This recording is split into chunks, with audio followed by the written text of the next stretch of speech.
One thing that Crosby Collection prides itself on is that we represent a lot of domestic turquoise. We have a lot of domestic turquoise. And I have learned so much from you being about all the different turquoise mines. And one huge thing I've learned about you is that you are a turquoise hoarder. And I'm glad about that in a lot of ways. And I know a lot of people are, but can you just try to explain to us briefly? I know it's difficult, but how you about the different mines and how you could tell the difference between them? Well, it's the school of hard knocks because there's some mines that are very similar, produce the same colors and shades of turquoise, and the only way to really learn anything about turquoise is the school of hard knocks. And it's hanging around other dealers and chit-chatting about this particular mine or that particular mine, and that we saw a necklace that the owner was told that it was Lone Mountain, and three of us looked at it and all three of us said, no, it's not Lone Mountain, it's Kingman. So it's very difficult, and it's strictly a school of hard knocks. All the mines have characteristics. All mines have characteristics, and the characteristics vary depending on the depth that the vein was hit at, and the depth that the turquoise came out of. Normally a copper mine, but it also is a byproduct of silver mines and gold mines, mostly in Arizona, Nevada, Colorado, and New Mexico. So it's just a real hard situation to tell somebody that this is this out of this certain mine, so on or so forth.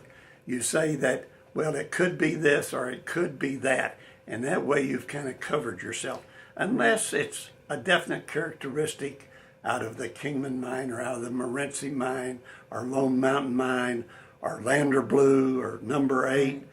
You've said to me before that unless you're standing right there when it comes out of the mine, you can't really say 100% positively sure. That's very true. Or most of your stone cutters live in Colorado, and that you really trust and believe when this stone cutter brings in some cut turquoise stones and he says it's out of this mine, then normally it is out of that mine. Yeah. Well, a good example is the number 8 mine, which I know happens to be one of your personal favorites. That when it first was coming out, it looked more like this. Yes, that's a high grade number 8, deep blue with a black matrix. Now, what you see more of today is the bracelet that my wife is holding. That is also number 8. And today we consider it high quality because there isn't any more of this anywhere around unless it's a hoarder like me.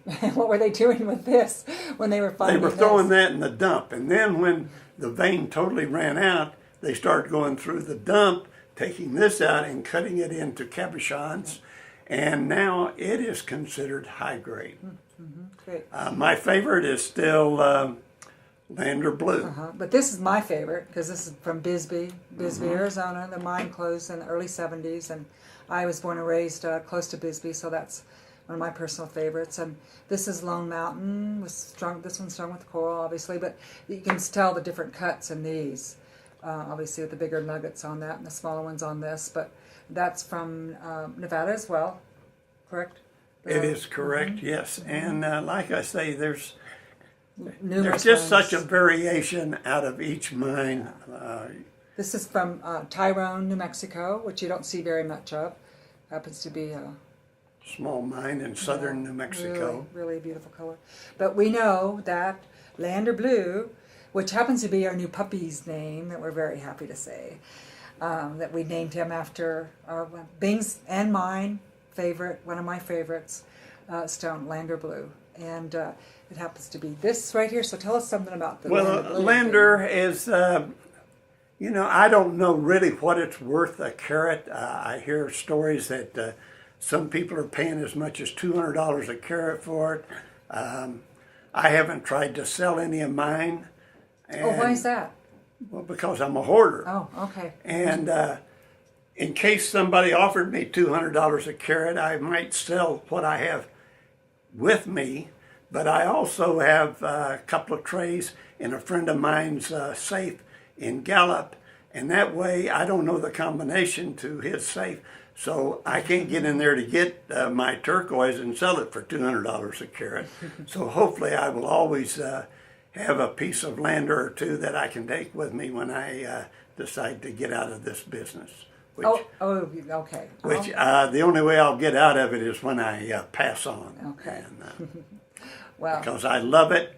I would not trade my years that I have had in the past for anything, and hopefully I will have a few more years to enjoy and love and talk to people about. Stroke it like you say you do. Yeah. Right? Stroke it. Okay. I think that's a grand thing.